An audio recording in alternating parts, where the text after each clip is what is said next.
బ్రతికేది 4 రోజులైనా 40 తరాలు చెప్పుకునే విధంగా బ్రతకాలంటారు పెద్దలు. ఎవరైనా ఎదుటివారు మన చేచాచి యాచించినప్పుడు మన చెయ్యి పైనుండాలి తప్ప కిందుండకూడదు.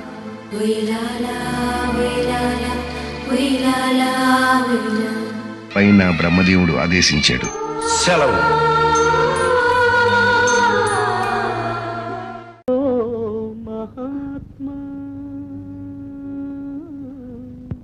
ఇప్పుడు వస్తాను. మహర్షి